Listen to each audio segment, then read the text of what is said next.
जितना गाना जरूरी हो उतने आप लोगों के सुनना भी जरूरी हो। काहे बदे काहे ई जवन कहानी हम आप लोगों के बीच में सुनावत चलत है।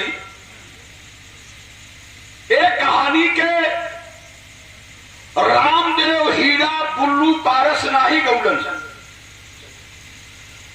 विजयी ओम प्रकाश विश्वनाथ यादव परशुराम यादव दुर्जन यादव नाही गई हैं। 10-20 हजार रुपया दे बाद तब वही लोग ना गई हैं, लेकिन भैया लाल पाल गई हैं ये विराह की कि आखिरकार सुना हो भैया ये विराह जवन हो समाज के लिए एक संदेश हो।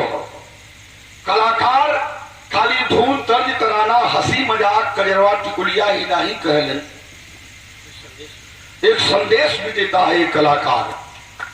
और संदेश के रूप में एक कहानी की हम आप लोगों के बीच में सुनाई। इतना विराह आप लोग करूलन जब आवे को होला तो सोचे को होला कि कौन विराह ना भइलो वार कौन का भइलो कैसे हो, बड़ा चक्कर में हम लोग पड़ल जाला।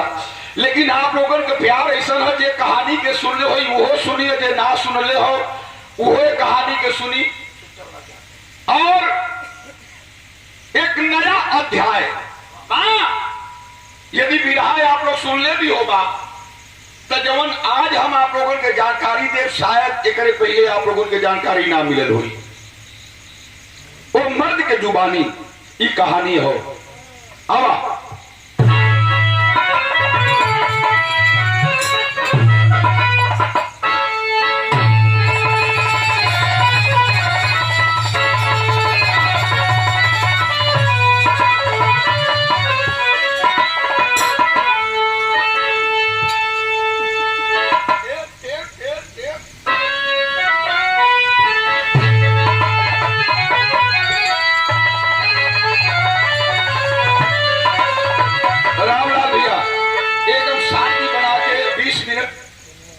मौजदारी से आप लोग सुना और 2:30 बजे हो, एक विराह हो दुए विराह हो, लेकिन मौज से हो। और मौज से आप लोग सुने, आप लोग देवता हुआ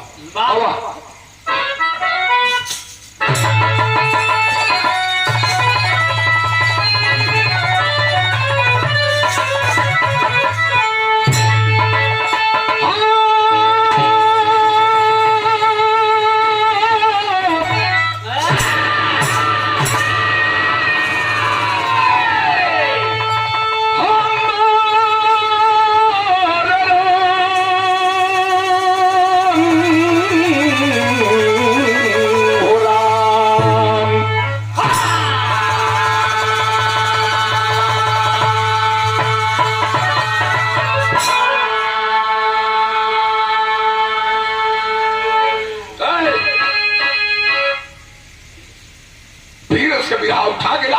हाँ उठा के ले कब बताऊंगा जब हम मूड में रही। हाँ तो ऐसे मत बोली। हाँ तो बता दो कि कैसे उठा के ले। तो उठा के ला दे दो हम उठा के।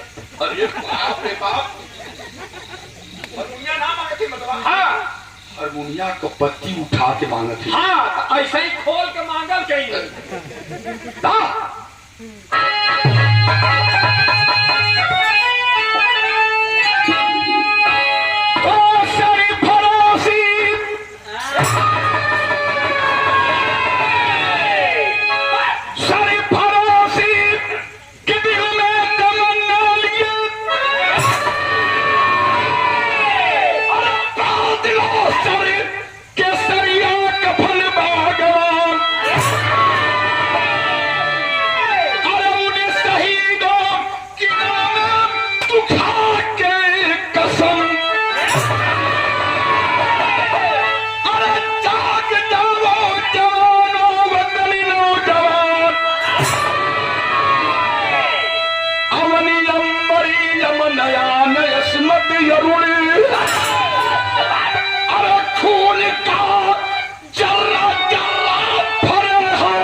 भावना ले हम महेंद्र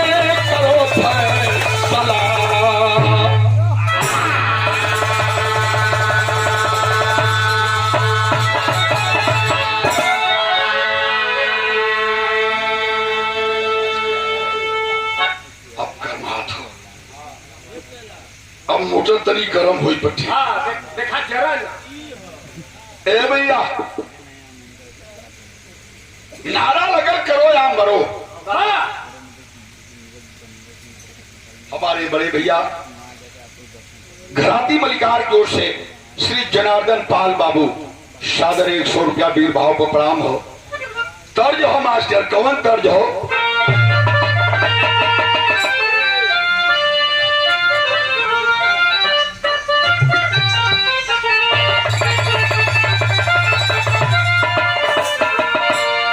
तर्ज बड़ा है, आप लोग सुनेला। और एक दिन विधायक मेहरारू से रहल प्रीति तो सीधी सादी लड़की है।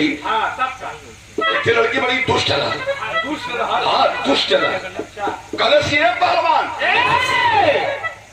तुम्हारे लिए हमार लाइन है। हम कली तुहार लाइन हो तो खतरनाक होई। मर्डर हो का गौली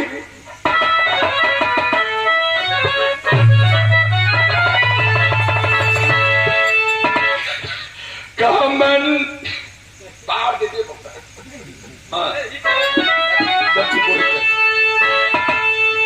मैं नाज हुस्न हूँ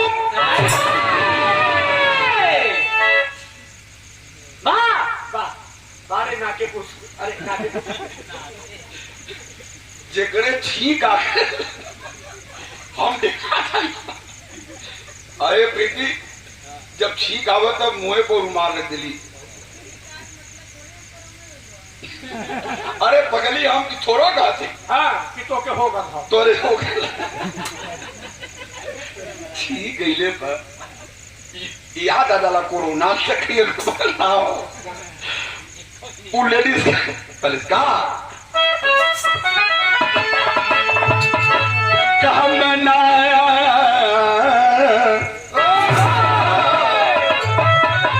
मैं नाज हुस्न हूँ। अरे तू मेरा एहतराम करो। अरे जवानी नाम है मेरा मुझे सलाम।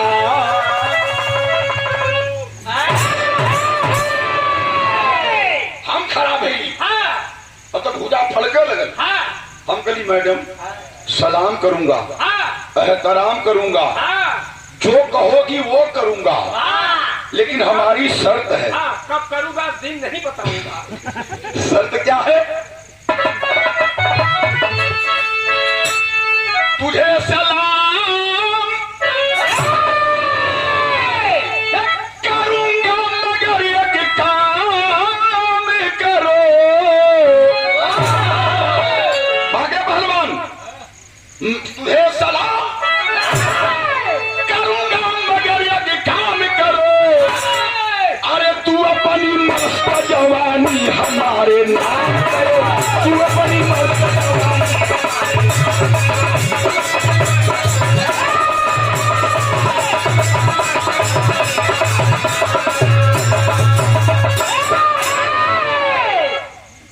तर्ज हो, लेकिन विरहा में भाव हम मर्दन के जवानी होला कैसे पेवर वीर भाव हो कि मर्द के सीने में अरे जज्बात गोरी भरती है। मर्द के सीने में जज्बात गोरी भरती है। अरे जवानी जंग में 16-17 जवानी जंग में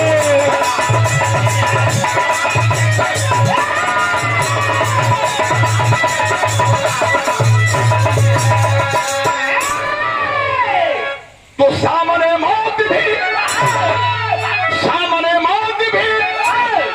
अरे आने से दहलती है। सामने मौत भी अरे आने से दहलती है।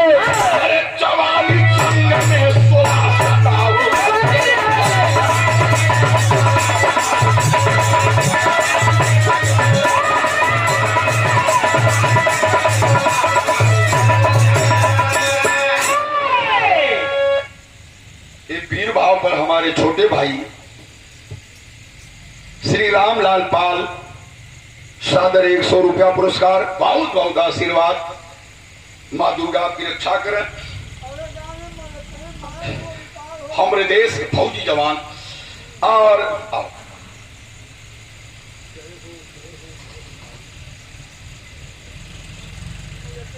हेरदीपुर के ऐतिहासिक धरती से शानदार ये 200 रुपए का पुरस्कार बाबू जयप्रकाश पाल और 20-20 रुपया पुरस्कार हमारे पूरे पार्टी के देहलन है। जयप्रकाश बाबू बहुत बहुत धन्यवाद, मालिक बना के रखे। और ये सादर 100 रुपया का पुरस्कार हमारे बड़े भैया शिवचंद पाल ना बरही पर बड़ियान विधानसभा क्षेत्र में है ना लड़ाई लगा दिले शान हाँ हाँ एकदम एकता के सूत्र में पिरोय के 2022 में खून एकदम उबाल मारे, जन जन का बच्चा बच्चा तैयार हो जाए, हर लोगन के भैया लाल पाल बने के हुई तभी लड़ाई जीतल जाए। शानदार 100 रुपया पुरस्कार बरही पर मड़िहान विधानसभा क्षेत्र से आवत है 2022 में मौज आई। इस जीवन के हम पड़ाव हो बिरहा में आप लोग आशीर्वाद दिला, थोड़ा समाज सेवा राजनीति के क्षेत्र में आके हमार करे के मन है, आप लोगों का सहयोग चाहिए तन मन धन से।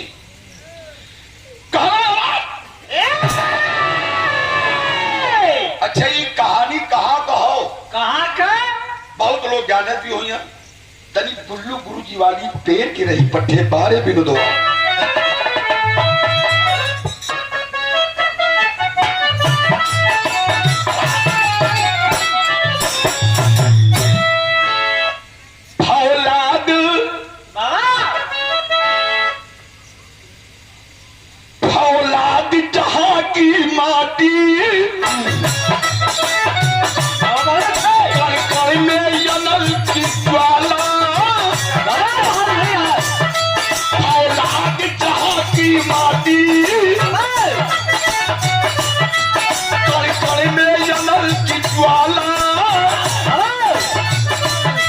जिस देश का बच्चा बच्चा ले दौड़े बरछी भाला।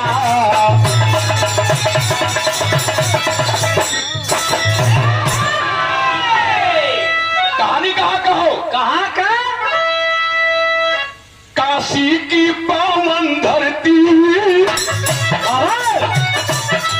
काशी की पावन धरती गाँव कमौली माटी, बनारस की पावन धरती एक गाँव कमौली माटी, चंदन पाल का बेटा था गुंगई पाल वो खाटी।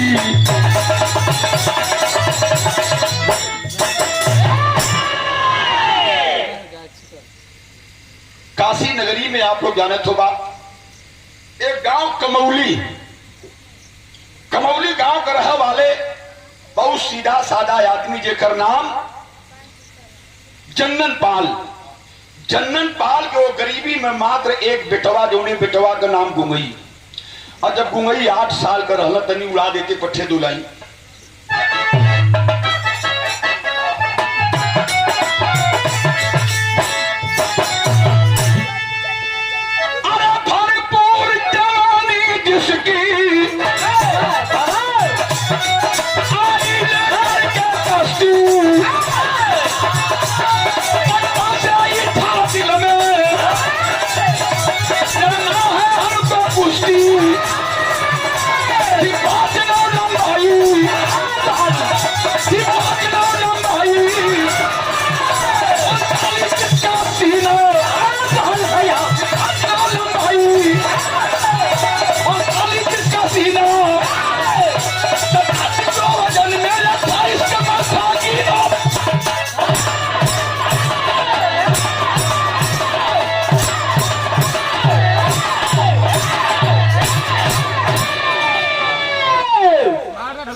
पट्टे बा एक पट्टे का तुआ बा अरे बारे शेर खाली शेर हुआ मुअर चंपीटा वाला नहीं बस्ती में पाल जी के दुकाने से 2 गिलास अनार का रस पेरवा के पी लिया सवेरे। हाँ वही में 2 ठे लहरी मिला लिहा।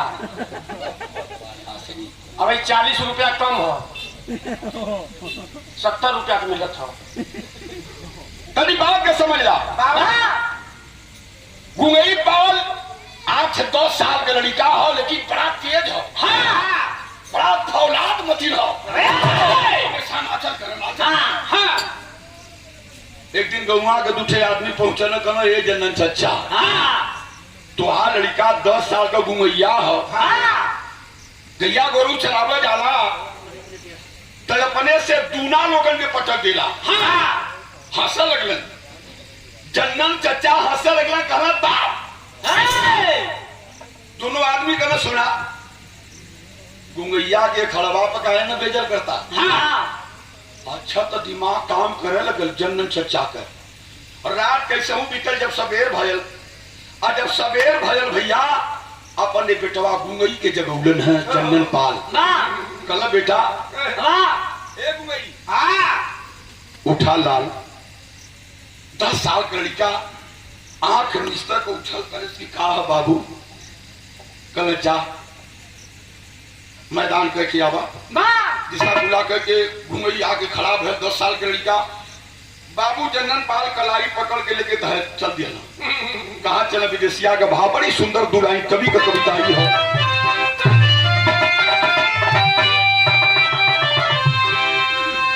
अरे भाई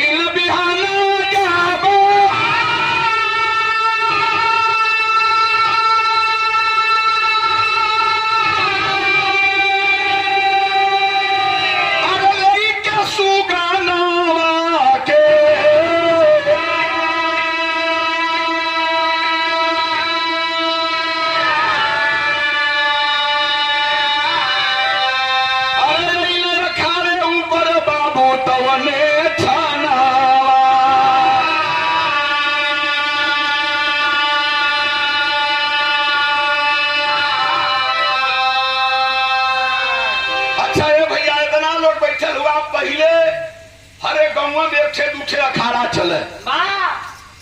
तो कमौली गांव के अखाड़े पर जब लेके बेटवा के पहुंचना हो तो अखाड़े पर गुरु के रहल और अखाड़े का उस्ताद परिराम यादव रहल हो।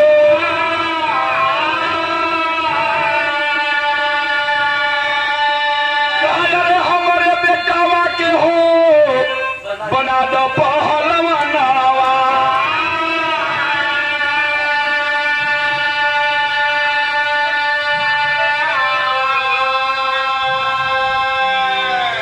लोगन वो समय कमौली ग्राम सभा का अखाड़ा जो रहा वो अखाड़े का उस्ताद रहना बलिराम यादव। बलिराम यादव के सामने जाके जन्नन पाल कहा कि पहलवान इतना लड़कन के पहलवान बनावल एक से हमारे बेटवा ये हो 10 साल एक उम्र हो। हमारी इच्छा कि हमारे बेटवा के भी पहलवान बना दो। बलिराम यादव देखना तब बिगड़ गई ना, कहना पहलवान बना दे दाल भात का कवला का यही खिरौले आवला हमारे बेटवा के पहलवान बना दो, पहलवान बना दो। यहाँ पहलवान बनावे का मशीन हो का पहलवान बना दे दाल भात का कवर हो। अब तो मनों छोट हो गए। जन्नत कहना कि बड़ा उम्मीद लेके आई दिल्ली पहलवान हमार बेटवा अच्छा ठीक तेज तर्रार फुर्तीला। तब बलिराम यादव कहले के अच्छा सुना ये भाई तो मजाक करत रही है। ये बतवा घरे दुहान उहान हो कला हाँ 2 ठे गैया भी आई है ताजी है दोनों दूध देनी लगे दुहान हो। तब बलिराम यादव कहला कि ठीक है तू जा घरे तोरे बेटवा के बढ़िया पहलवान हम बनाई खाली अपने बेटवा के दूधे का व्यवस्था 12 महीना कैले रहा। अच्छा बाबूजी हुंकारी भर के घरे अलन। अब रोज बेटवा गुंगई पाल अखाड़े पर जाके लड़े शुरू कैलन। लेकिन गुंगई पाल का रुतबा का हो तर्ज बदल गई बाबू।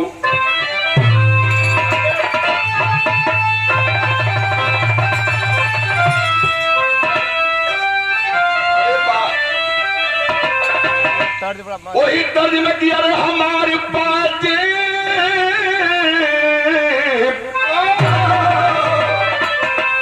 अरे हमारे बाजे राजा ही राजा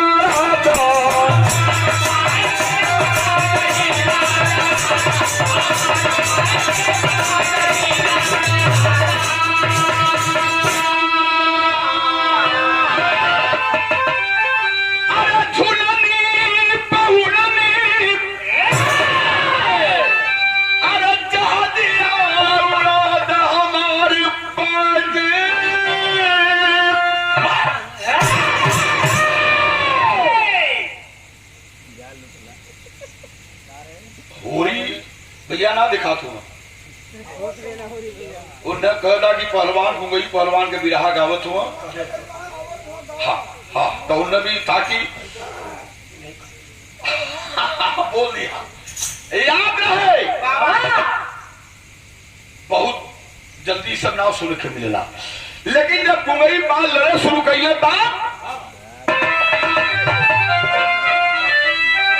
अरे लड़ा लगल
जब दंगल हो तब 10 जोड़ कुश्ती लड़े रोज जाई फिर भी कोई नहीं तोड़ा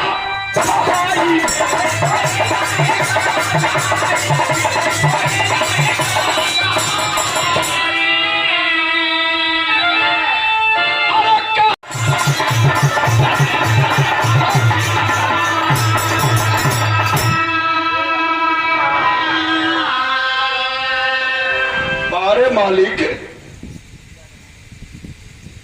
रिटायर्ड फौजी हमारे छोटे भाई रामलाल पाल के बड़े भैया हमारे बड़े भैया सामाजिक संघर्षों के साथी प्रधान जी श्री होरी लाल पाल सादर 100 रुपया भैया के प्रणाम। ए भैया अच्छा दंगल में जाए पहले दंगल हो ना यहाँ भी दंगल हो चकिया में दंगल हो बबुरी में दंगल हो बचपन में कई बार 100 सैकड़ों बार तो हम आके क्षेत्र में दंगल लड़ रही पहलवा थोड़ा कुश्ती हम लड़त रहे कई कई दंगल में पटकाया होगा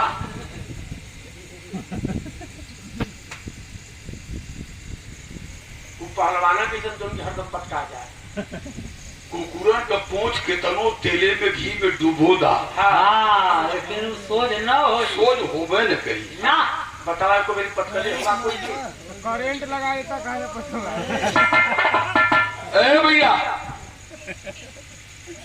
दंगल में जा सुना हो ए परवान सुना गाँव में खून जरला नहीं खून जरला गाँव में लेकर बिराई होता तो के कादे से सुनबा तब खाली एक कान से निकाल सुनबा एक कान से निकाल देबा तो सुना इतिहास हमान का का बड़का बड़का सम्राट बिरैया के कबो न गई हैं जौन हम भैया लाल गावत हो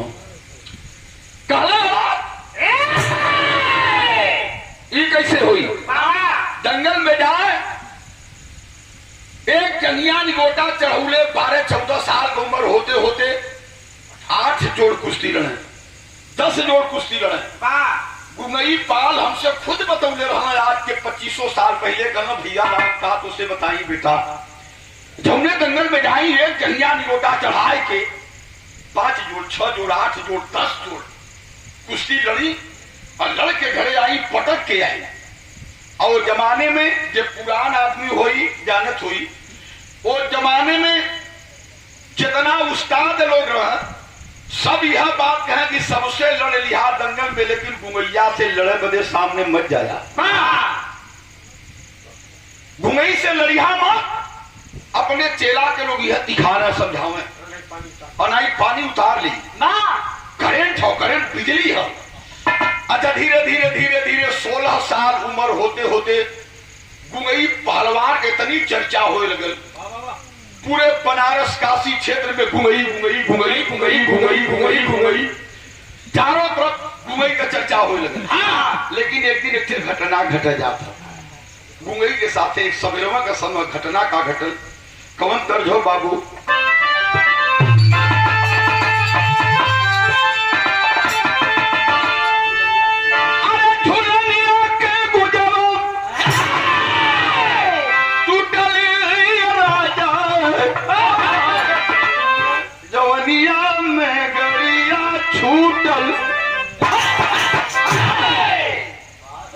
राजी अच्छा यह दर्ज हो। सबेरवा का समय हो, लड़का को लड़त हो अखाड़े पर। और जब लड़के खाली भैया तो कुल लड़का जरिया निगोटा उठौल के देह पर रखल अपने अपने घरे चल दिया। और जब गुंगई चले के भैया हाथ बढ़ा के बलिराम यादव जो अखाड़े को गुरु हो उस्ताद हो कल बेटा बैठ तब बात बजाए। वही विशाल बरगद का पेड़ आज भी वही पेड़ के नीचे विरहा हर साल होला। वही विशाल बरगद के पेड़ के नीचे गुंगई लड़का बैठल है। 1 घंटा बीतल, 2 घंटा बीतल, 12 बजे लगल। गुंगई कहना गुरु जी कौनो काम हो तो बतावा, कमवा कह के चल जाई घरे। लड़ले के बाद थकान आ गई हो, बड़ा भूख लगल हो, प्यास लगल हो, पानी नहीं है। 1 लोटा पानी हो तो पी ले। का काम काहे रोकले हुआ? तब बलिराम कलाई पकड़ लेना अपने चेला गुंगई पाल कर, और कलाई पकड़ के खींच के अपने अकवारी से धय लेना। और अकवारी में धय के लगल रोवे, लगल रोवे। गुंगई कहला कि गुरु इतना दिन होगा अखाड़े पर आवत, आज तक तोहरे आंख में आंसू ना दिखले रही, का बात काहे रोवत हुआ? तब बलिराम यादव अपने चेला से कहल गुंगई पाल से, का कहल भैया?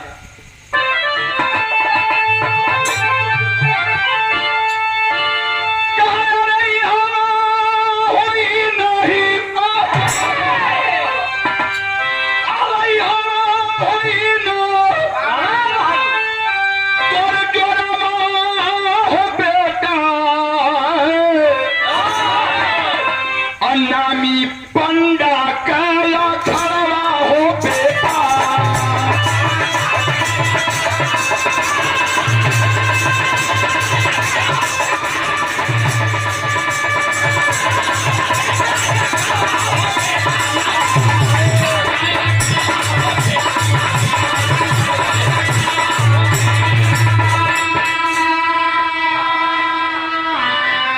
अरे थल हल गुंगई, अरे वही पंडा का अखाड़ा।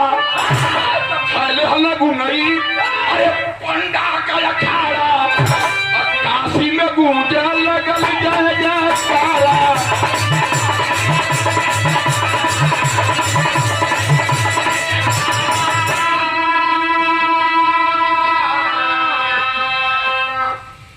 कहना गुरु काहे रोवत हुआ?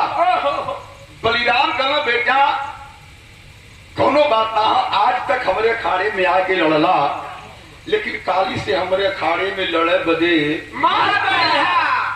मत आया। तब हक्का पक्का मुँह बवा गए लड़का का 16 साल तक वही कल का बात हो गुरु जी? हमसे कोनो भूल हो गई का, कोनो गलती हो गई का? काहे बदे मना करत हुआ अखाड़े में लड़े बदे मर जाब हम? कल बेटा का बताई, 3-4-5 महीना से देखत ही हमरे अखाड़े में तोड़ जोर करावो वाला कोनो पहलवान है ना हुआ। खूब पहलवान थक जाला बेटा, लेकिन तोरे पूजा का जोर ना हो पावला। तोर जीवन खराब नहीं करे चाहती बेटा। काली से तू पंडा गुरु के अखाड़े में जाके लड़िया। कल गुरु पंडा गुरु तोहार पुरान दुश्मन हो, रात घाट वाला खड़ा पंडा गुरु के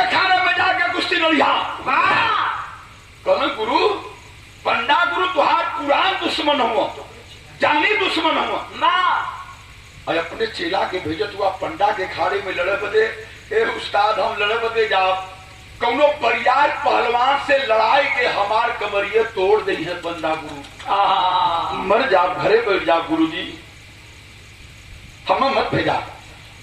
कल बेटा तू हमार बेटा हुआ, हमार दुश्मनी हो पंडा गुरु से तो से नहीं है। थोड़ी सा अखाड़े का मिट्टी एक गमछा में गठियाई के खूंटे, कल किला यह हमारे अखाड़े का मान सम्मान, हमारी इज्जत पर पानी प्रतिष्ठा है, यह मिट्टी ले जाके काल सवेरे पंडा गुरु के राज घाट पर दे दिया और कह दिया कि ये मिट्टी का लाज जाए मत दी है, ये मिट्टी का शान जाए मत दी है। पंडा गुरु से समझा दिया। रोज कब लड़का 16 साल का घुमई घरे इलन है, और जब सबेर भयल, अच्छा रोज तो जात रहना अपने गांव के खाड़ी पर, आज गांव का रास्ता नहीं गई, रात घाट ओरी के बढ़ला पंडा के खाड़े में जब चल रहा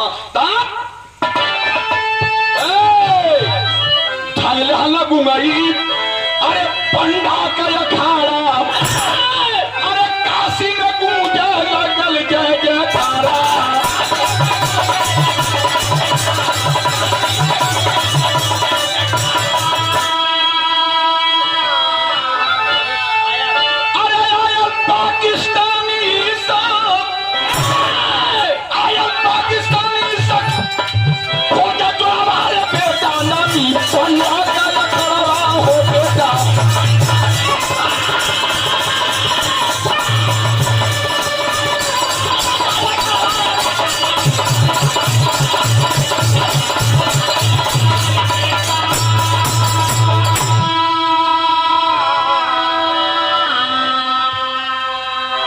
पंडा गुरु के खाने पर पहुंच गई,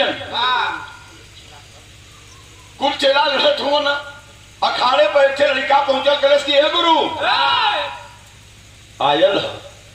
पंडा गुरु को के आयल है, कल बलिराम का चिलवा बुंगैया आयल हमको खड़ा है, देखा वो पीपर के पेड़ के नीचे खड़ा है, गमछा काखी में दबोगले हो सुदामा के तरह, कल बुलाओ। लड़कवा कलश के गुंगई चला, पंडा गुरु बुलाओ तो जब पंडा गुरु के सामने पहुंचला, हम माथा पकड़ गया, गुंगई लगना रोए, सर पर हाथ फेरला। पंडा गुरु कल बैठा तोरे आंख में आंसू, अरे याद कर रसक का समय हो, तू अपने खाड़े पर याद करेगा यहाँ कैसे रोत काहे हुए। वह मट्टी थमा देला हाथे में, कल कि हमरे गुरु का मान सम्मान यह है, हमार वहां जोर ना हो पाओ रहल, हमार जोर करे बदे आपके अखाड़े में हमार गुरु बलिराम यादव भेजले हुआ, अब हम यही अखाड़े में लड़े के हो, आपके गुरु मान के रोज यही आई लड़े बदे आदेश हम करा। जब ये बात पंडा गुरु सुनला कि हमार दुश्मन, देखा पहले लोग दुश्मनी करे तो उमा भी मर्दई रहल ना, लोग एक बात, एक आदमी के एक बात माने, आज के तरह मुंह पे ले मुंह जोड़ई नहीं, दुश्मन भी हो तो गिर जा तो लोग वार करेना। पंडा गुरु कहना बेटा जब तोर गुरु बलिराम यहाँ भेजल लड़े बदे तो आज के बाद हमार चेला, अब तो के बड़का पहलवान हम बनाई। लड़ा शुरू करना धीरे धीरे धीरे धीरे, 18 साल के जब उम्र भयल है गुंगई पहलवान का, तो वही समय एक घटना घटे जाता, चारों तरफ गुंगई पहलवान का चर्चा, गुंगई गुंगई गुंगई गुंगई, पूरे पूर्वांचल में गुंगई पहलवान का चर्चा भइल है। वही समय एक घटना हमारे देश में भयल, वो दिन कवन हो, सन 1948 की गाथा ना अभी भुलाई है। सन 1948 का थाना अभी भुलाई है, और आप पकड़ दिया हुआ साधु पहलवान को जैसे मातम छाई है। पाकिस्तान के बहुत नामी पहलवान आयल के हमरे देश में, नौजवानन के सलाह देते जी पढ़ के ड्राइव मोबाइल ले ले हुई, एक कहानी की आप लोग सर्च करके सुनिया देखिया, फिर भी हमारे नेट पर आयल है, और शेयर करिया लोग कि अपने बिरादरी में, अपने पाल वंश में कोई ऐसा हंस था जिसकी गाथा गाने वाला भैया लाल पाल है और कहानी भी आप लोग सुनवा। माँ 15 अक्टूबर सन 1948 में माँ एक काशी नगरी में आयल पाकिस्तान के एक बहुत बड़ा पहलवान जो का नाम मोहम्मद ईसा माँ जाप का मुसलमान था। कहाँ गए? कहाँ? सबसे पहले गए बम्बई में। हाँ बम्बई में 3 दंगल लड़ल, तीनों जगह पटकले से। माँ ओकरे बाद यार दिल्ली में चंदगी राम के अखाड़े बजा के छाती पर पटक के चढ़ गए। माँ नागपुर गया, कहीं पटकायल नहीं। विजय का पताका आकाश में फहराते हुए विजय का डंका देश के कोने में बजाते बजाते यही हमरे बाबा भोलेनाथ के त्रिशूल पर बसी काशी नगरी में पहुंचल 15 अक्टूबर सन 1948 के। माँ उस समय दंगल लगल रहल। कहाँ दंगल रहल? कहाँ? बेनिया बाग मैदान आप लोग देखत हुआ। वही बेनिया बाग बनारस में बहुत बड़ा दंगल, कई हजार आदमी जुटल रहा। वही समय पाकिस्तानी पहलवान मोहम्मद ईसा पहलवान आकर के ताली ठोक दिया। है कोई माई का लाल? हिंदुस्तान के कोने कोने में मैं अपने विजय पताका फहरा करा रहा हूं। कोई है लड़ने वाला? कोई हो तो हाथ मिला ले, नहीं तो मैं कल अपने पाकिस्तान वापस जा रहा हूं। अच्छा, जितना बनारस में पहलवान रहना, पहलवान तो बढ़िया बढ़िया रहना, लेकिन एक विजय पताका दे के रुतबा दे करके कोई लड़े बदे तैयार नहीं है। एक तैयार भैया के रहल के बनारस का सबसे बड़का पहलवान है, पूर्वांचल उत्तर प्रदेश का सबसे बड़का पहलवान गिनल जाए। का नाम रहल बागे पहलवान? हाँ, साधो पहलवान। हमारे घर के बगल शिवपुर के आगे चमाव का रहा वाले साधो पहलवान, उनके नाम पर आज भी रोड है, साधो पहलवान मार्ग। साधो पहलवान कहो मैं लड़ूंगा, और जब साधो पहलवान से पाकिस्तानी पहलवान का कुश्ती बदल, और जब कुश्ती शुरू होए लगल तो रे बाप रे बाप, देखा यह कुश्ती है। 15 अक्टूबर सन 1948 की गाथा ना अभी भुलाई है। अरे बाप रे बाप, पटक दिया वो साधो पहलवान को जैसे मातम छाई है। कोई देखले कोई देखबो नहीं कि ये साधो पहलवान के उठा के पटक के चित कर दिया। अरे 3-4 फुट ऊंचा उड़ल है, दंगल में ताली ठोकर लगल, कलेस की अब हमने कुश्ती मार लिया है। कसाबगंज तक टाउन हॉल में मैंने कुश्ती मार लिया। कोई आजमा ने पूरे भारत को ललकार दिया। फड़क उठी तब फूजा शेर की गुमई ताली ठोक दिया। फड़क उठी तब फूजा शेर की गुमई ताली ठोक दिया। अगर न पटका तुझे उठाकर कसम में खंजर ठोक लिया। भबक रहा जो अहंकार में तुझको धूल चटा दूंगा। अरे कसम है बाबा विश्वनाथ की मिट्टी में तुझे मिला दूंगा। काशी नगरी भोलेनाथ का नगरी है। बद्रीपाल प्रधान बाबूजी सादर 100 रुपया पुरस्कार। हेतीपुर से जयप्रकाश पाल बाबू सादर 100 रुपया, बहुत बहुत धन्यवाद। सकल पंच के नमस्कार प्रणाम। गुंगई पहलवान पंडा गुरु से कल हे गुरु बड़ा कचा का ललकार था। साधु भैया के पटक दिले, देखा ओकरे ताल पर रान पर ताल मारत था, ओकर चेहरा देखा। पंडा गुरु कल भाई चुप बोल मत, और ललकार था। 2 मिनट बाद गुंगई पाल कल हे गुरु, ओकर ललकार सुन के कैसे बैठल हुआ, खुनवा उबाल मारत था, अब बर्दाश्त ना हो तो पंडा गुरु कल गुंगई भाई बोल मत, बोल मत, बनारस का पानी लूट ले लिया, बोल मत। गुंगई कहना कि गुरु खाली एक बार आदेश दे देता, मात्र एक बार आदेश दे देता, वो सारे को गुंडई ओकरे भीतर न कर दे तो हमार गुंगई नाम नहीं। खाली एक बार आदेश देता, तब पंडा गुरु का करे पगला, अरे पागल,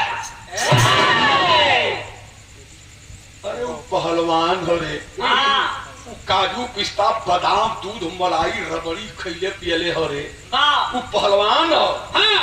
घुमई पहलवान कहले कि वो पहलवान हो, काजू बादाम पिस्ता खैले पियले हो, तो का हम घोड़न बदे घास छिल्ले है। वो पहलवान है तो हम तो पहलवानिया खैले है। वो दूध घी मलाई रबड़ी खैले तो हम दूध घी रबड़ी मलाई खैले है। ओकर उस्ताद ओकर गुरु ओके लड़ौले हुआ, तो हम लड़ौले हुआ। काहे रोकत हुआ गुरु, काहे रोकत हुआ? कहना बोल मत बेटा, वो बड़का पहलवान हो। तब मैं देखा 18 साल का लड़का, जोश जंग जवानी है, अपने जेबा से जंगिया निगोचा निकलना है गुमई। कहलो गुरु यदि आज उसे लड़ ना देवा तो यह जंगिया यह निगोटा जा लेके रखा, कसम हो आज के बाद अखाड़े पर लड़ बदे ना आई। लड़ी के काकरा जब बनारस के पानी सरवा देश के पानी लूट के चल जाई और जाके पाकिस्तान में घूम घूम के कही कि भारत में कोई लड़वैया नहीं मिलल, सबके पटक के आए लागे जाते कलाई गुंगई का पंडा गुरु रात घाट वाले कहना अरे गुंगई लड़के गुंगई कहना कि बहले हनुमान चालीसा पढ़त रही का ना सुनत रहा का? पंडा गुरु हंसे लगना, कहना बेटा लड़के तो देख हमार नहीं तोर नहीं, पूरे देश का पानी तोरे सर पर हो, पगड़ी छूकर मत्ती है बेटा, मुहे कलाली जाए मत्ती है बेटा, नहीं दुनिया हमन गुरु चेला के नाम पर थूक के उड़वाए गई, इज्जत बचा ले गुमई, पूरे देश का पानी तोरे ऊपर हो बिटवा। कल गुरु चिंता मत करा, खाली आशीर्वाद दा हम जाएगा। पंडा गुरु का चरण छू करके बारू पड़ल, घुमई पहलवान के पूजा में हनुमान साक्षात बात कर लिया। और जब घुमई पहलवान पहुंचला खाड़े पर हाथ मिलौना तो पेवर पीर भाव हो दे पठे।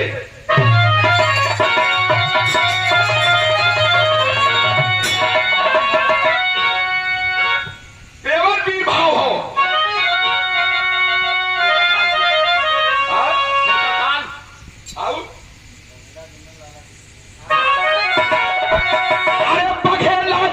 लाला केसरी,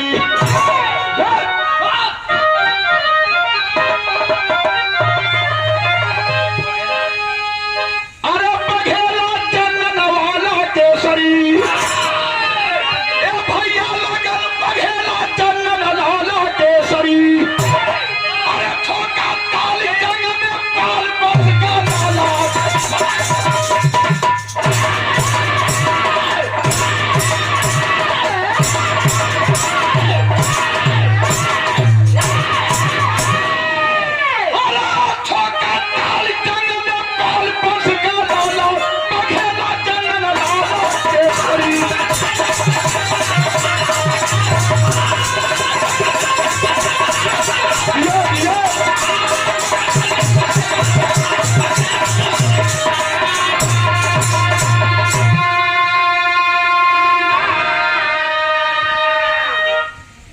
पहलवानी टेरी हम निकले, कई टेरी बदलाई, हम कली हम गवैया ही जबले हमारा आंख लाल न हो जाए तबले बिरहा के टेरी हम लिखत रह। ठोका ताल जंग में पाल वंश का लाला, बघेला चंदन लाला केसरी। जब गुंगई पहलवान पहुंचल खाड़े पर पाकिस्तानिया से हाथ मिलौल हो तो रेफरी का कैलस हो गई थी शाम, उस दिन कुश्ती एक दिन गई है डर, लेके आशीर्वाद भोलेनाथ का घर पर आया है नाहर। हुआ सवेरा दूजे दिन लंगोटा कांधे धान, लेके दिल का भार तो बोली माता जी सारा अरमान। मैनेजमेंट कमेटी जो रहा दंगल का लोग 5 बजे लगल, अभी कुश्ती घंटा या घंटा का ना हुई, ये कुश्ती यार पार को होने वाली हो। तो आज देखा इतवार हो, आज कुश्ती न हुई, अभी कुश्ती हुई काल। काल सोमवार के सब लोग भैया जितना आदमी हुआ सब लोग काल 12 बजे आया। अब 12 बजे हिंदुस्तानी पहलवान गुंगई पहलवान और पाकिस्तानी पहलवान मोहम्मद ईसा पहलवान की कुश्ती हुई 12 बजे दोपहर में काल। नाम लिखा के दोनों पहलवान अपने अपने रास्ता नहीं रहा। होटल में पहुंचल पाकिस्तानी पहलवान आराम फरमावे बदे गुंगई के होटल घर ना दिखा था। पंडा गुरु से गलत ऐसे चला कहला था। हाँ कहला चला गुरु तई बाबा विश्वनाथ के दरबार में चला। मालिक के दरबार में चला गैला। काशी विश्वनाथ मंदिर में जाके गुंगई पहलवान माथा धाए दे कहला दुहाई गुरु गसैया दुहाई भगवान भोलेनाथ का सब दिन यदि पानी मुहे कर रखले हुआ तो कलियो पानी बचा लिया मालिक। विनती करके इला घरे रात हो गई लह 2 रोटी खा के सुतलन। जब सवेर भयल देखा ही मजेदार जब सवेर भयल गुंगई पहलवान में एक आदत बहुत अच्छी रहा। हमसे भी बतौले रहा। कहले रहे गुंगई पहलवान जी भैया लाल कहीं भी हम दंगल में लड़े बदे जाई या कोनो काम से बहरे निकली घरे के बाहर चली तो अपने माई के चरण छू के आशीर्वाद लेके तब जाई। दिशा कुला करके नहा धो के 2 रोटी खाना वाना खाए के जब गुंगई पहलवान घरे से चलना तब माई 15 दिन से बीमार है बुधना देवी। एक टूटल मड़ई वही टूटल की मड़ई में टूटल की झूलल की चारपाई तो माई सुतल है बुखार है। और जब गुंगई पहलवान गई चरण छुअना कहना माई तो रे तो बुखार है दवाई ना ले लू काम आई। कलैया पकड़ के अपने बेटवा गुंगई के वही टूटल की चरपैया पर बैठा दे रस बुढ़िया। बेटवा हम दवाई के चिंता ना है हम खाए के चिंता ना पिए के चिंता ना है। सुनत है कि आज तुहार बहुत नामी पहलवान से कुश्ती बदल है। कल रे पगली नामी कौन बाजी से हम वैसे उबा कल बेटा भरमावा मत कलिए से सब आदमी कहत हो कि माता जी तुहरे बेटवा का काल कुश्ती बड़े नामी पहलवान से हो। ए बेटा बहुत नामी है बहुत बड़ा पहलवान हो का कल पगली तू का चिंता के लिए खाली आशीर्वाद दा। हम जाएगा कोनो बात के चिंता मत करा। तब बुढ़िया मतारी कलेस की बेटा चिंतित आज शरीर हो इतना उम्र हो गल तुहं लेके कबो चिंता ना करी। लेकिन लोगन का बात सुनने के बाद आज हमारे दिल में चिंता है कबो तो से कुछ मंगली ना घूमई। आज तो से कुछ मांगत है कुछ दे देवा। अब सीरियस हो गई गुंगई पहलवान इतना भैया बाबू लोग बैठल हुआ माई बेटवा का प्यार है कहा माई का मांगत हो। तब बुढ़िया माई मंगली हता कहा मंगलेश बुढ़िया माई अपने बेटवा से भैया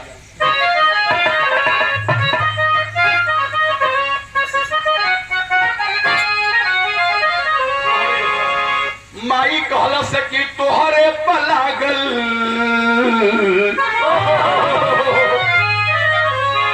अरे तोहरे पलागल सब कर बजिया रही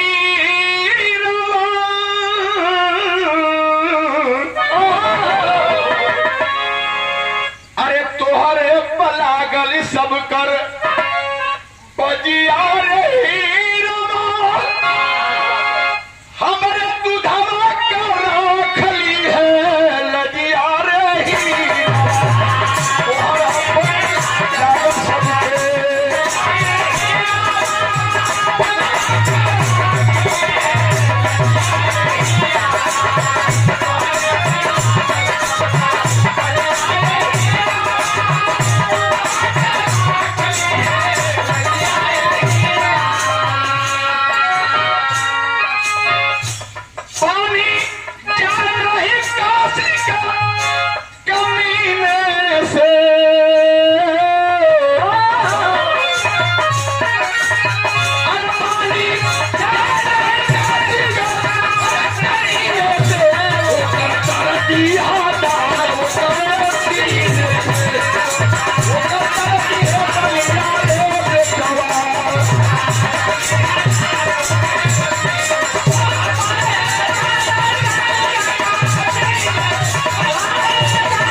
सामाजिक संघर्षों के साथ ही हमारे छोटे भाई ये 200 रुपए का पुरस्कार बाबू जय प्रकाश पाल घराती मलिकार की ओर से पुनः बहुत बहुत आशीर्वाद है। ए भैया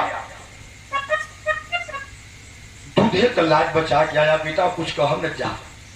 कल ठीक हमारी वचन देते दूधे की कीमत चुका दे। जब झोपड़ी से निकलना हो दुनिया में गोटा कंधे पर चलना हो तब 15-20 आदमी गौवा कर रहना इंतजार के तो गुंगई चले तो चल जा। ए भैया लोग जब गुंगई पहलवान चलना हो एक थे 5-6 साल के लड़का दौड़ के आए कलश के तत्ता ताती बुलाओ थी दूसर के मड़ई में है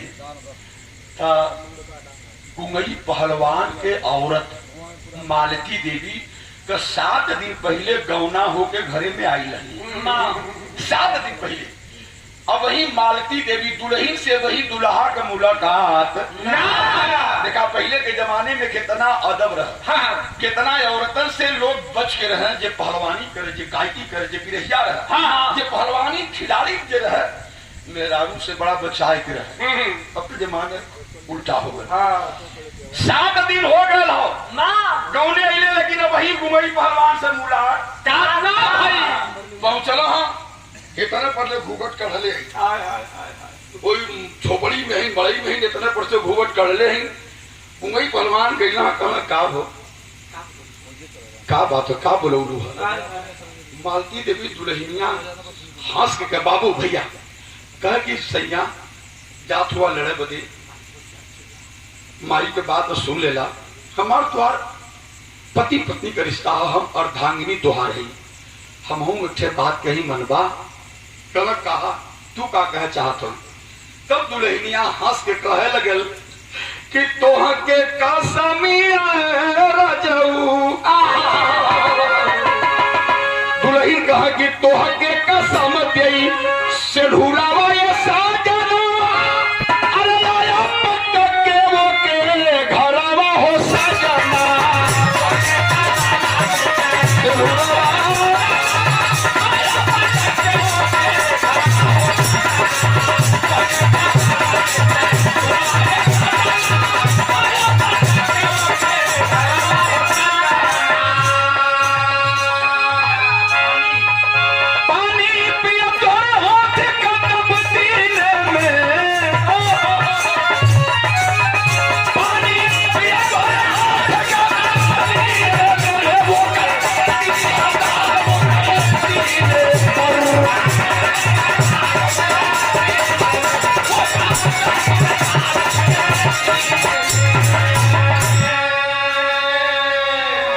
मांग में सिंदूर जवन पहले ही कसम हर कर पटक के बात तोहरे हाथे से पानी पिय और नहीं तो पानी न पिय भले ही मर जा जान चल जाई जा।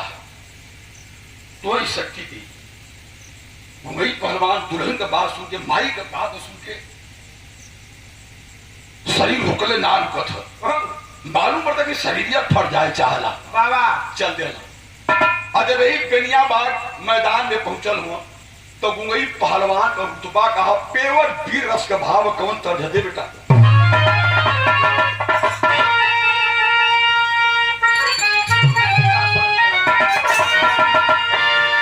अरे सास मार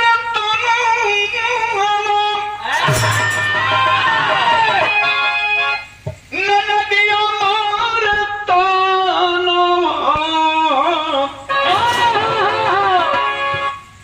मार प्रीति वो फिल्म तू मत दिख रही भाई नहीं हो नुकसान करी पगली कहीं पे वो लोग ना देखते हो लेकिन हम हरिया से देख लेती एक बार सब फिल्म ना देखते तो ना अंग्रेजी फिल्म कोनो फिल्म होला वो सब मत देख ली हिंदी देखे के चाहिए। हम तो वहाँ गावे के हो हमन के फेर चरावे के हो लोगन के जगाना हो बड़ा उम्मीद हो और तो ये सब से थोड़ा दूर रही भाई। बिरादरी के नाम चला जब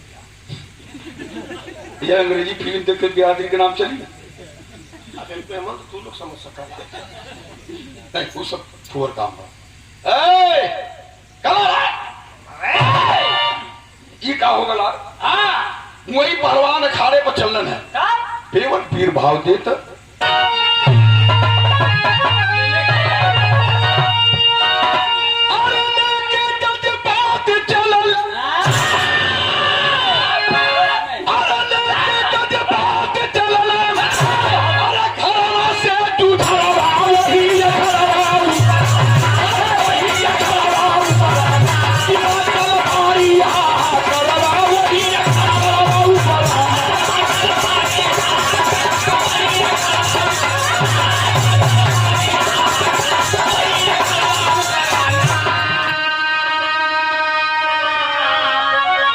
बैठे देशवासी अरे सबके दिल में है रानी चढ़ गई दंगल पर घुमई पहलवान बैठे काशीवासी अरे सबके दिल में परेशानी होई का न मालूम भागा हुआ न रखी पानी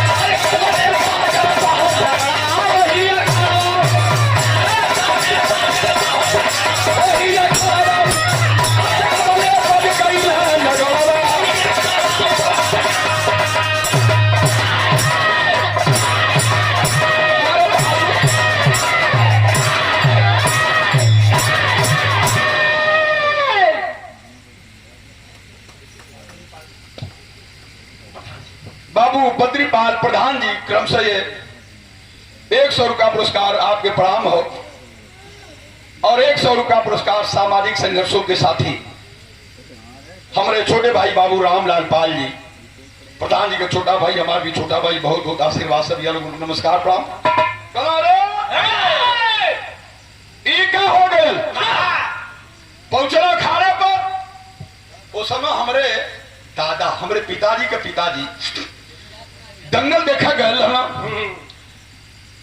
हमारे बाबूजी बड़ा छोट रहा पिताजी के लेके गए और जब लोग गए तो वो लोग बताओ कि जेहर दिखाए हिंदू मुसलमान दोनों बिरादरी पाकिस्तानी पहलवान ईसा पहलवान मुसलमान पाकिस्तान से आया था हिंदुस्तानी पहलवान घुमई पाल जब दोनों जने आमने सामने भैला जंघिया निगोटा चढ़ा लगा ले विनोद आगे बाबू जब दोनों पहलवान अपन कुर्ता निकलना हो दादा तू मत निकाला तू नहीं पहलवान मोट मोट मुटसुक चौड़ी छाती लंबी सुराहीदार गर्दन दोनों कान टूटल अच्छा करीब 6 फीट लंबा मुछिया घुमई पहलवान लिखिया 18 साल उम्र साली कमर घुमई पहलवान जब जंगिया गोटा चढ़ावा शुरू कैल और अखाड़े के ऊपर मोहम्मद ईसा पहलवान दोनों पहलवान ताल पर ताल ठोकर कैसे कनखी एक दूसरे के देख दिए पहलवानी के लिए जाने थे पहलवानी कहा अब तक गद्दा का पहलवानी करत हुआ हाँ तू तो माटी के पहलवानी करत एक दूसरे के सब देखा लगे और जब रेफरी हाथ से हाथ मिलौला तो हर हर महादेव का नारा लगल हर हर महादेव का नारा लगल विनोद अब ऐसे चढ़ के रही चौड़रिया आ गए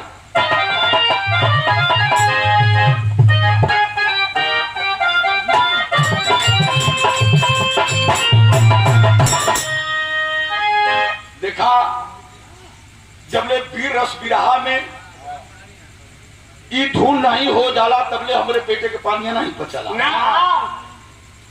भैया लोग हाँ रुपया गिनत रहा इनाम देत रहा एकदम मूड में शांति बना के बड़े दिन बाद मुलाकात भइल और लॉकडाउन फाकडाउन में सरवा रियाज हमनों का कच्ची वैसे रोज भी रहा होत रहल ऐसे 4 दिन पर 6 दिन पर 8 दिन पर 10 दिन पर कोई छुआत बा होत बा और याद हमेशा बनल है हाँ फिर मुलाकात कब हुई हुई कि ना हुई। हो सका लगाते गाते जातवा घरे कोनो बातें हो गई।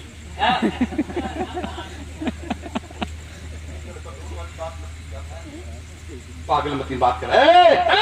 तो सही में रियाज कच्ची है, अपने लोगों में का छिपाना, लेकिन हो जाए। वीर दोनों पहलवान जब आमने सामने भैया तो पेवर वीर भाव हो, दर्ज कौन हो।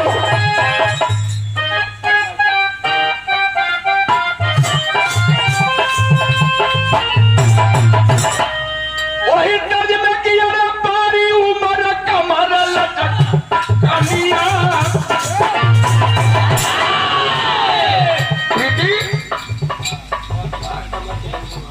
ढेर का हिलौने का कहा देखो तो पगली। हाँ जब तनका हिलौने से काम हो जाए।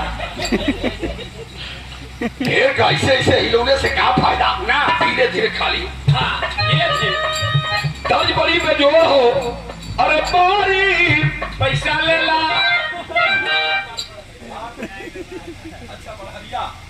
बड़हरिया से बाबू श्री मुखू पाल के करकनों द्वारा सादर ये 100 रुपया पुरस्कार। बहुत बहुत प्रणाम भैया मुखू भैया के। लेकिन भाव हो।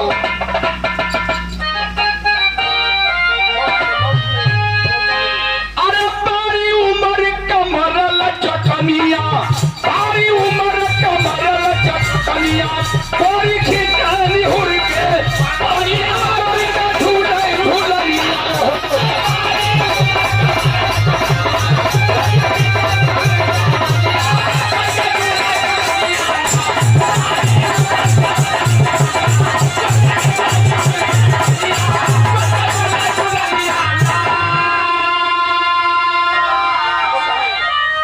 अरे कस के कमर सजा के बघावा,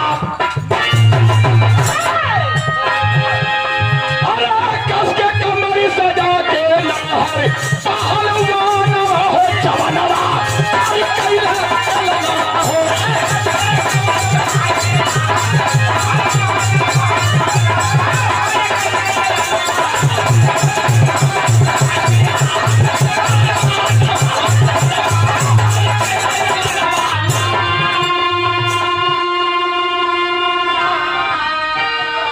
अरे तो जैसे जैसे भैंसा पे भैंसा टूटे, वैसे एक दूसरे पर टूटे।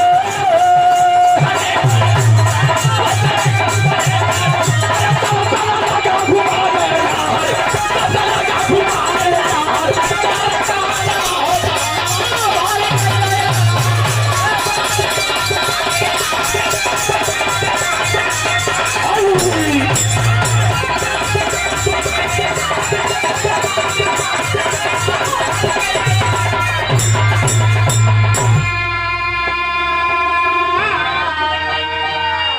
अरे तो गुंगाई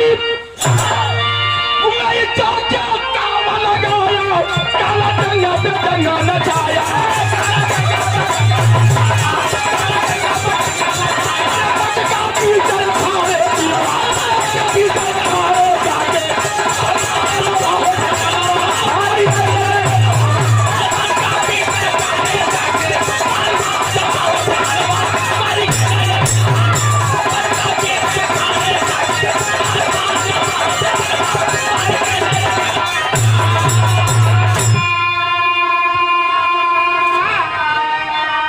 अरे दुश्मन के तुरंत गहराई, दुश्मन के तुरंत गहराई, पक्का पीटा खाने जाई।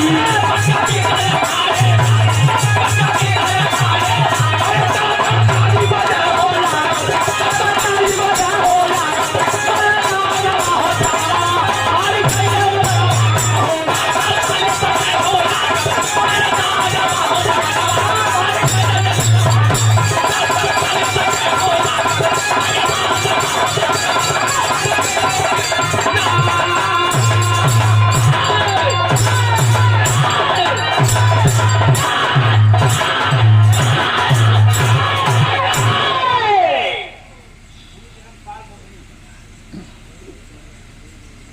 ₹50 पुरस्कार गुरु चरण पाल बबूरी की धरती से।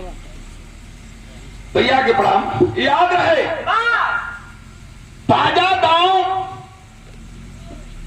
गुई पहलवान का बहुत रमा दांव रहा।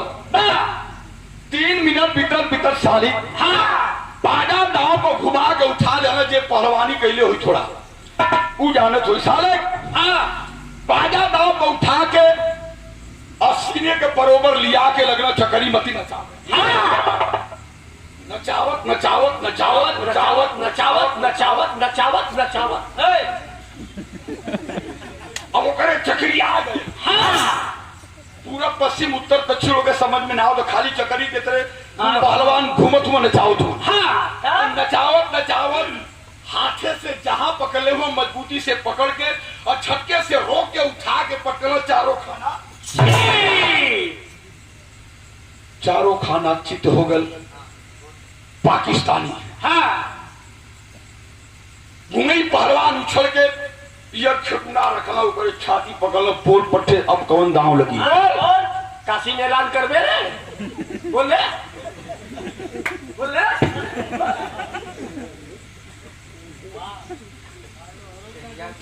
मोहम्मद ईसा हुआ तू घूंगई हुआ सारे पंडा गुरु।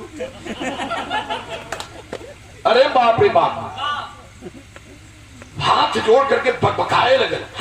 पाकिस्तानी मोहम्मद ईसा पहलवान वो विश्वास ना रहा। विश्वास पर ना हो तो कि हम काशी में पटकाए गई हम हार गई लोग यकीन ना हो तो भकर भकर देखा था खाली आंखी से आंसू रुकत ना रोवत था। हाथ जोड़ के गले से कोई हमसे कुछ गलती हो गई लहल और रात में ही महसूस करी कि काशी नगरी लोग बतावलन कि जिसका जोड़ा नहीं मिला संसार में उसका जोड़ा मिल गया बाबा भोलेनाथ के दरबार में। कौनो चीज का जोड़ा हो पहलवानी का जोड़ा हो गायकी बजायकी का जोड़ा हो बिरहा का जोड़ा हो राजनीति के जोड़ा हो जेकर कहीं जोड़ा नहीं मिले लोकर जोड़ा काशी नगरी में मिल गया।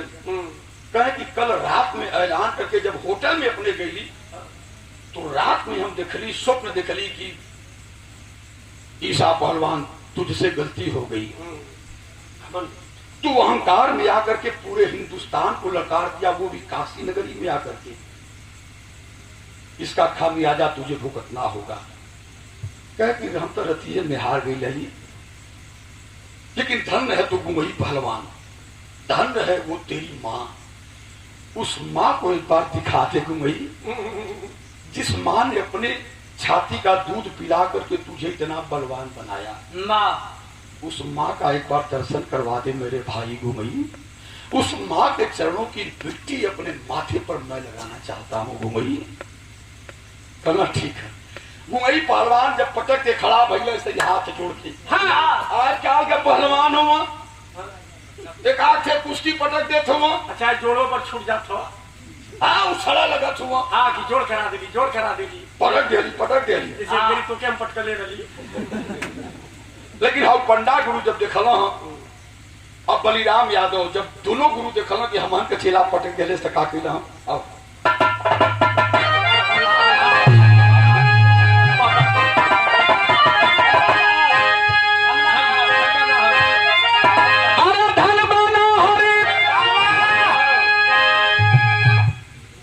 लाइन ऐसा होला क्या बात कि करे जब के छुवत का जाला ये बिहार में कुछ लाइन हम ऐसा लिखोगे है इहो लाइन हमरे दिल के बड़ा टच कराला।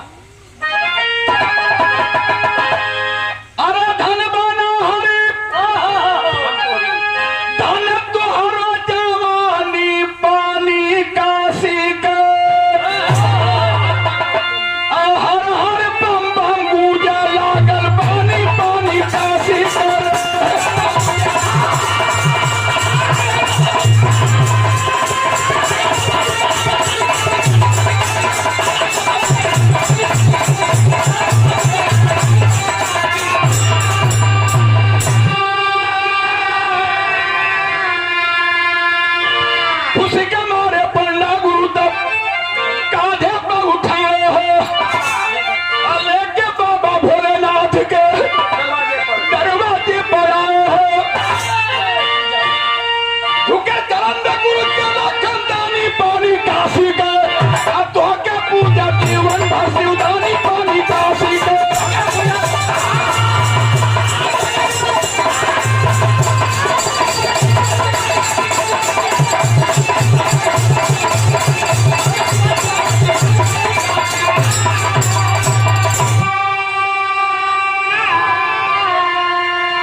के खाले पर माथा पटकलन है। माँ अब घरे जाए के बारी आ गई। धरतर पर माला पहरावत हो लोग। और जब घरे पहुंचल हम पंडा गुरु के साथे गुंगई पाल रोडवा पर बाबू मिल गई।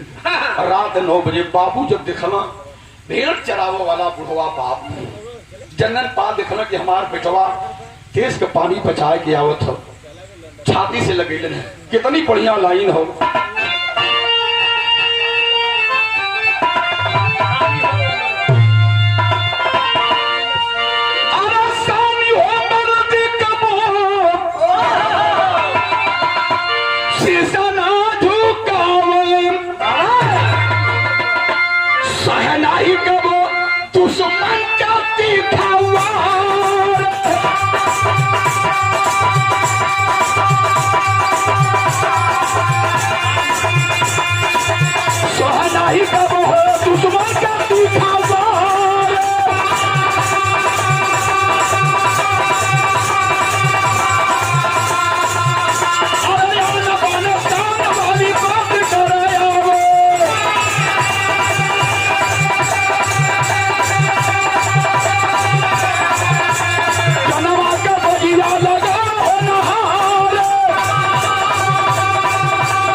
बुढ़िया मतारी झोपड़ी में है। एक जने गली की ए मावा तुहार बेटवा तोहरे छाती के दूधे पर कीमत चुकाए के न लाज बचा के न विजयी हो के आयल हुआ।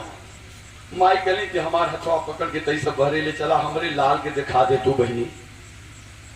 जब गुमई पहलवान अपने माई के दिखना है और माई गुमई पहलवान के दिखली है।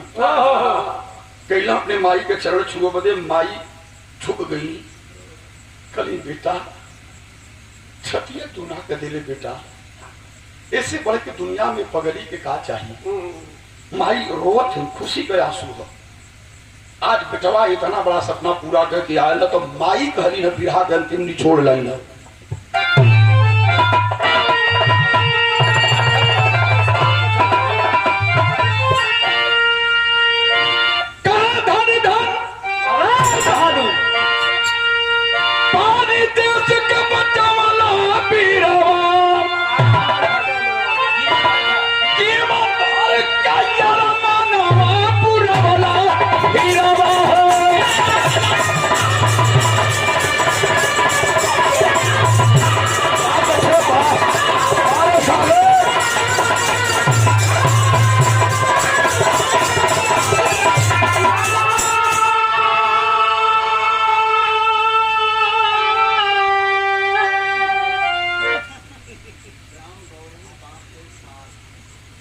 गौरई ग्राम सभा से भैया पुनः ये वासदेव पाल 50 रुपया भैया के प्रणाम हो।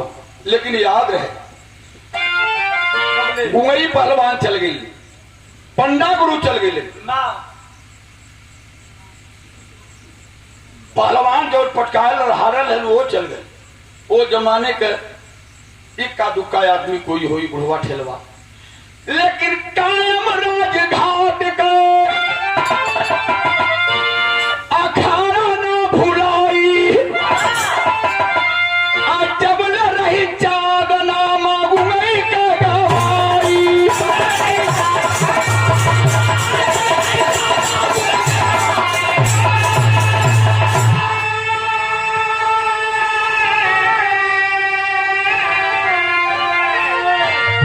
अरे देश का नाम